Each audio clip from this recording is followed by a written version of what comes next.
નમસ્કાર દર્શક મિત્રો, આપ નિહાળે છો સાયલો મીડિયા સંચાલિત નવસારી લાઈવ અને રેકોર્ડ ન્યૂઝ. આપ જોઈ શકો છો પ્રમાણે કે જ્યારથી પ્રધાનમંત્રી નરેન્દ્ર મોદી સત્તામાં આવે છે ત્યારથી કંઈક ને કંઈક નવા કાર્યક્રમો અને 100% જ્યારે 75મી આઝાદીના વર્ષની સુવર્ણ ગાથા ગવાઈ હતી ત્યારથી એક તિરંગા યાત્રા હર ઘર તિરંગા અભિયાન છેડવામાં આવ્યું છે. 17 વર્ષ અને ચોથા વર્ષે પણ હર ઘર તિરંગા યાત્રાનું જ્યારે આયોજન કરવામાં આવ્યું છે ત્યારે નવસારી ખાતે આજે 13મી તારીખે હર ઘર તિરંગા યાત્રા જે ખરી એ અહીંથી પ્રસ્થાન કરવામાં આવી છે.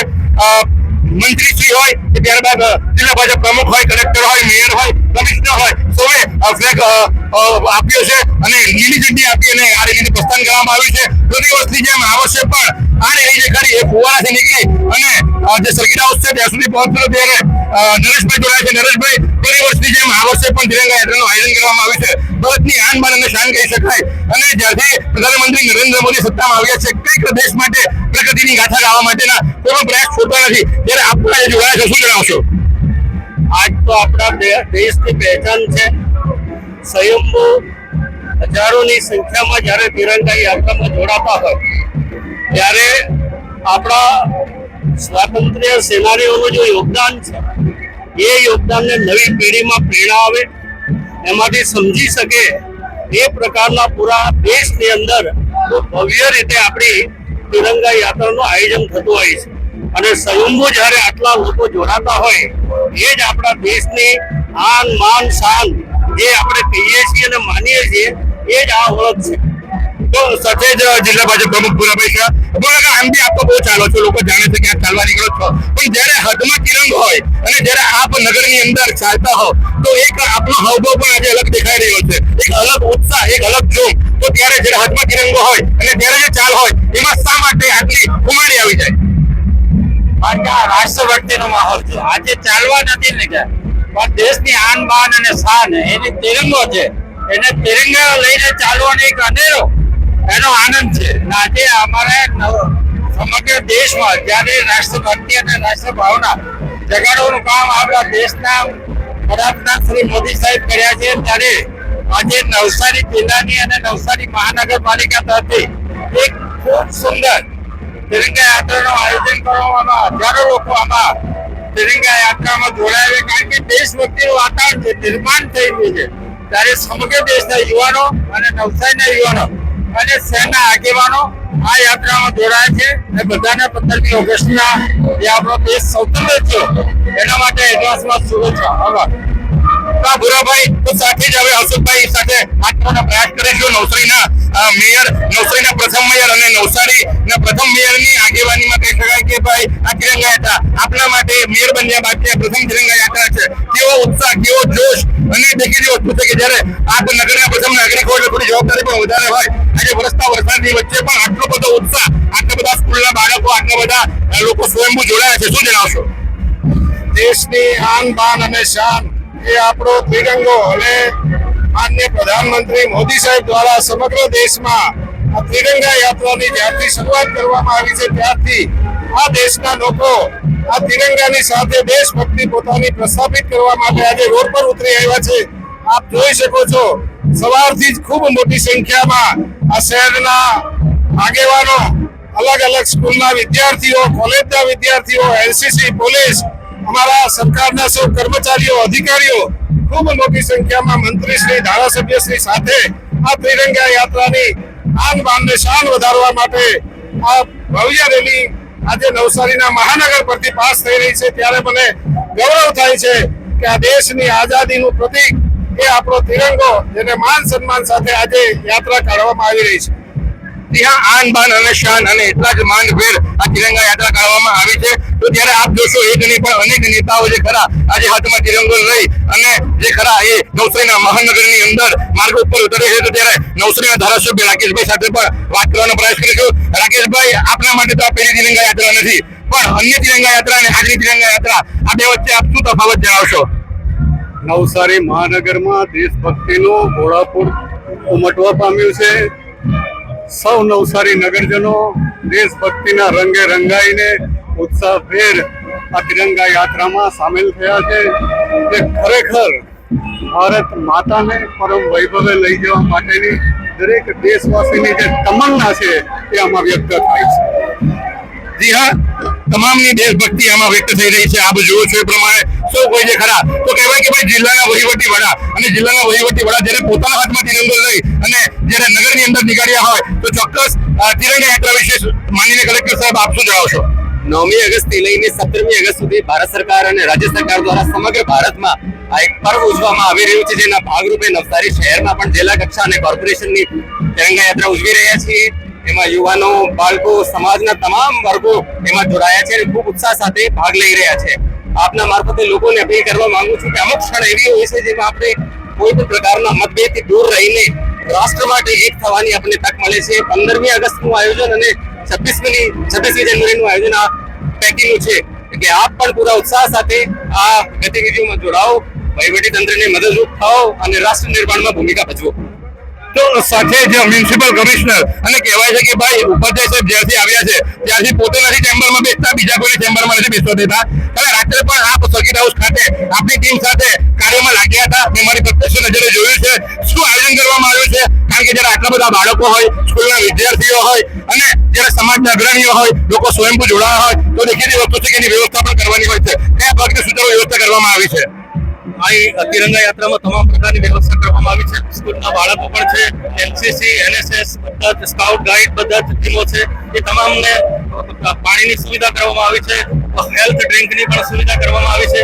એ સિવાય આ તિરંગા યાત્રાનો જે છે એક સિમ્બોલિક જે છે જેમાં લોકોને અને નવા જનરેશનમાં રાષ્ટ્રપ્રેમની ભાવના જાગૃત થાય એ લોકોએ પણ રિયલાઇઝ થાય કે આઝાદી મેળવવા માટે કેટલા સેક્રિફાઇસીસ થયેલા છે. એ માટે હવે જેમ જેમ આપણે ઇન્ડિપેન્ડન્ટમાં આગળ વધતા જઈએ તેમ દેશ જે છે આખી દુનિયામાં અગ્રેસર રહે, એમાં ગુજરાત રાજ્ય પણ અગ્રેસર થાય અને એમાં પણ નવસારી સિટી એ પણ અગ્રેસર થઈ અને આપણે જે આપણા જીડીપી અને ગ્રોથની અંદર કોન્ટ્રીબ્યુટ કરીએ એ પ્રકારે મારી અભ્યર્થના તો એ પ્રમાણે આપણે સાંભળ્યું કે કંઈક નવું સાંભળવા મળ્યું. આમાં જીડીપી પણ આવી ગઈ, ગ્રોથ પણ આવી ગયો. તો આ જ ભાવના દેશ આજે સેવી રહ્યો છે કે જ્યારે આઝાદીના 78 વર્ષ પૂર્ણ થયા હોય, 79 વર્ષની અંદર જ્યારે પ્રવેશ કરવાની શરૂઆત થવા જઈ રહી હોય અને ત્યારે જો આ પ્રમાણે જીડીપીની વાતો કરવામાં આવે તો એ ઘણી યોગ્ય કહી શકાય. બાકી તો આન બાન શાન છે, હતી અને યથાવત રહેશે, એમાં કોઈ શંકાને સ્થાન નથી. 22 વર્ષથી દરરોજ લાખો જીવનોમાં આશા અને આરોગ્યનું પ્રકાશ આપતી Kejal life in multi speciality hospital.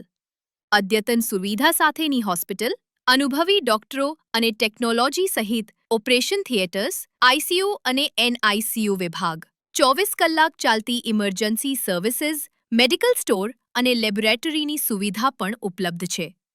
Hospital સેવાઓ જેમ કે ઓર્થોપેડિક વિભાગ, મગજ અને સ્પાઇન વિભાગ, યુરોલોજી અને હૃદય રોગ વિભાગ, જનરલ સર્જરી વિભાગ, ઈએનટી અને ગેસ્ટ્રોએન્ટરોલોજી વિભાગ, બાળ રોગ વિભાગ, ફિઝિયોથેરાપી સુવિધા, ડેન્ટલ, મનોચિકિત્સા વિભાગ, સ્કિન એસ્થેટિક અને પ્લાસ્ટિક સર્જરી વિભાગ અને 800થી વધુ ડાયાલિસિસ કરતું નવસારીનું એકમાત્ર ડાયાલિસિસ સેન્ટર.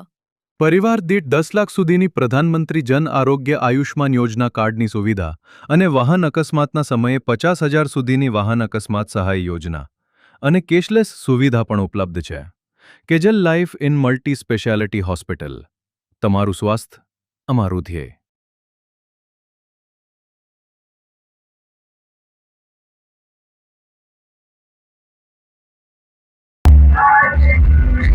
વિરામ બાદ આપનું હાર્દિક સ્વાગત છે. આપ જુઓ છો એ પ્રમાણે કે વરસતા વરસાદની અંદર પણ આ જુસ્સો, આ દેશભક્તિ, આ દેશરાજની અંદર એક પણ પૈસાનો ફરક નથી પડતો. વરસતા વરસાદની વચ્ચે પણ આપ જોશો એ પ્રમાણે કે તમામ નેતા હોય, અધિકારી હોય કે ગ્રામજનો હોય કે ત્યાર પછીથી દેશના નગર શ્રેષ્ઠીઓ હોય કે ત્યાર પછીથી પોલીસ વિભાગ હોય, આપ જોશો તો વરસતા વરસાદની અંદર પણ આ પોલીસ વિભાગ જે ખરું એ સૌની સાથે ભેગા મળી અને દેશની આન બાન અને શાનને સાથે લઈ અને આપ જુઓ છો કે તે પ્રમાણે તિરંગો હાથોમાં લઈ અને આ વરસતા વરસાદની અંદર પણ તિરંગા યાત્રાની અંદર જોડાયેલું છે. જી હા, આ એક આપણા જવાનો છે જે 365 દિવસ આપણા માટે તત્પર રહે છે. રસ્તા ઉપર વાર હોય, તહેવાર હોય કે ત્યાર પછીથી કોઈ બી પ્રસંગ હોય, તમામ પ્રસંગની અંદર પોતાની ડ્યુટી એ લોકો પ્રથમ નિભાવતા હોય છે અને એ જ પ્રમાણે આજે વરસતા વરસાદની અંદર પણ દેશભક્તિની અંદર કોઈ પણ પ્રકારનો આપ જો એ મુજબ કે ફરક નથી પડી રહ્યો. સૌ સાથે ભેગા મળી આ વરસતા વરસાદની વચ્ચે પણ આ તિરંગા યાત્રાને એક આન બાન અને શાનની સાથે ફરકાવી રહ્યા છે, લહેરાવી રહ્યા છે અને દેશભક્તિ જુસ્સો અને જેને કહી શકાય કે એક આત્મદાહ જેને કહી શકાય કે આપણા શુરવીરોએ જ્યારે બલિદાનો આપ્યા છે ત્યારે આપણે આ આઝાદ ભારતની અંદર જે ખરા એ માનભેર જીવી શકીએ છીએ. તો 75 મીટર લાંબો આ તિરંગો લઈ અને આપ જુઓ છો એ પ્રમાણે પ્રથમ પોલીસ જવાનો, ત્યારબાદ એનસીસી અને ત્યારબાદ સ્કાઉટ ગાઈડ અને ત્યારબાદ ફાયરની ટીમ. જી હા, નવસારી મહાનગરપાલિકાની ફાયરની ટીમ, આ તમામ જે ખરા એ સૌ ભેગા મળી અને તિરંગા યાત્રાની અંદર આ ધસમસતા વરસતા વરસાદની અંદર પણ આપ જુઓ કે માનભેર આ તિરંગાને લહેરાવી રહ્યા છે, ફરકાવી રહ્યા છે. એક પૈસાનો પણ ફરક એમના જુસ્સામાં નથી દેખાઈ રહ્યો, બલકે એમનો જુસ્સો વધી જવા પામ્યો છે. અને આ આપ જોઈ શકો છો લાઈવ દ્રશ્યો કે વરસતા વરસાદની વચ્ચે પણ એનસીસી હોય, આરએસપી હોય, સ્કાઉટ ગાઈડ હોય કે અન્ય શાળાના બાળકો હોય કે ત્યાર પછીની પોલીસ જવાનો હોય કે ત્યાર પછીની નેતાઓ હોય, અધિકારીઓ હોય, સૌ કોઈ જે ખરા આ વરસતા વરસાદની વચ્ચે પણ જે પોતાના દેશના દેશપ્રેમ માટે અને જે નેતાઓએ દેશમાં શાસન ચલાવ્યું છે અને એ શાસન દરમિયાન જે સિદ્ધિઓ હાંસલ કરી છે એ સિદ્ધિઓને ગાથા વર્ણવવાનો જે આપણા મહાન સપૂતોએ શહાદત વારી હતી, દેશભક્તિ માટે, દેશદાઝ માટે એમણે પોતાના પ્રાણ ત્યાગ કર્યા હતા, એને યાદ કરવાનો દિવસ એટલે કે તિરંગા યાત્રા. 15મી ઓગસ્ટ 1947 ના દિવસે આપણને આઝાદી મળી હતી, પણ એ આઝાદી આજે પણ બહુ મોંઘી સાબિત થઈ રહી છે એવું કહીએ તો ખોટું નથી, કારણ કે કેટલા દેશના સપૂતોએ પોતાના પ્રાણ આપ્યા હતા. તો આ જ પ્રમાણે પણ અપડેટ માટે આપની હાજર રહો નવસારી લાઈવ અને ઝટપટ ન્યૂઝ. આ સુંદર સૃષ્ટિને નિહાળવા માટે હજારો લોકો પાસે દ્રષ્ટિ નથી અને એ ત્યારે જ શક્ય બને જ્યારે કોઈ ચક્ષુદાન કરે. તો તમારા સ્વજનો સાથે મળી એક સુનિશ્ચય લઈએ, ચક્ષુદાનને પરિવારની પરંપરા બનાવીએ. Visit Sant Punit Chakshu bank, rotary eye institute Navsari. Call 7069006329.